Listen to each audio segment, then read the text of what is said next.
राधे राधे। आप सभी का स्वागत है हमारे चैनल धर्म ज्ञान दर्शन में। आज हम आपको श्री कृष्ण के बारे में एक कथा सुनाने जा रहे हैं।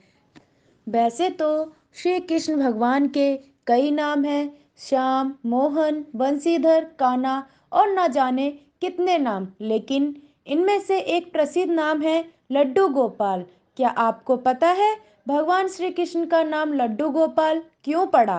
ब्रज भूमि में बहुत समय पहले श्री कृष्ण के परम भक्त रहते थे, कुंभन दास जी। उनका एक पुत्र था रघुनंदन।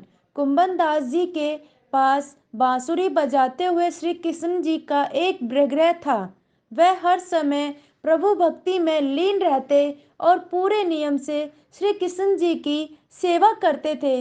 वह उन्हें छोड़कर कहीं भी नहीं जाते थे, जिससे उनकी सेवा में कोई विघ्न ना हो। एक दिन वृंदावन से उनके लिए भागवत कथा करने का न्योता आया।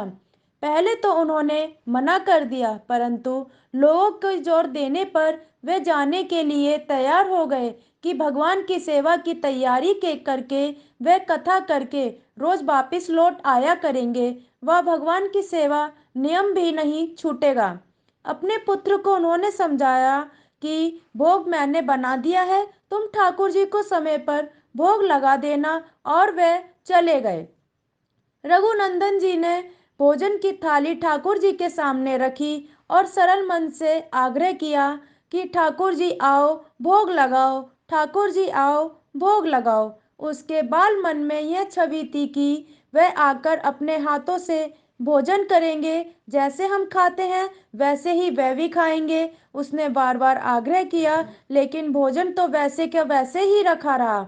अब वह उदास हो गया और रोते हुए पुकारा कि ठाकुर जी आओ, भोग लगाओ। ठाकुर जी ने बालक का रूप धारण किया और भोजन करने बैठ गए, और रघुनंदन भी प्रसन्न हो गए। रात को कुंभन दास जी घर लौटकर आए। पूछा कि भोग लगा दिया बेटा? तो रघुनंदन ने कहा, हाँ बापा जी। उन्होंने प्रसाद मांगा तो पुत्र ने कहा कि ठाकुर जी ने सारा भोजन खा लिया है। उन्होंने सोचा बच्चे को भूख लगी होगी तो उसने खुद ही खा लिया होगा। अब तो ये रोज का नियम हो गया कि कुंभन दास जी की भोजन की थाली लगाकर जाते और रघुनंदन दास जी ठाकुर जी को भोग लगाते। जब प्रसाद मांगते तो एक ही जवाब मिलता कि सारा भोजन ठाकुर जी ने खा लिया।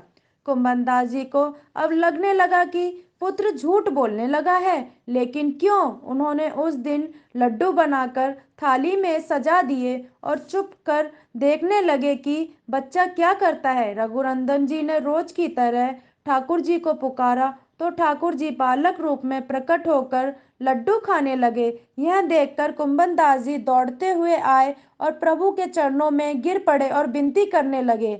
उस समय ठाकुर जी के एक हाथ में लड्डू, दूसरे हाथ का लड्डू मुख में जाने को ही था कि वह मूर्ति रूप में आ गए। उसके बाद से उनकी इसी रूप में पूजा की जाती है और लड्डू गोपाल जी कहा जाता है। तो यही कारण है लड्डू श्री कृष्ण भगवान जी को लड्डू गोपाल बोलने का। अगर आप इसी तरह की और भी कहानियाँ सुनना चाहते हैं तो हमारे चैनल को सब्सक्राइब, कमेंट कीजिए और अपने फैमिली और मित्रों के साथ शेयर कीजिए। जय श्री कृष्णा दोस्तों।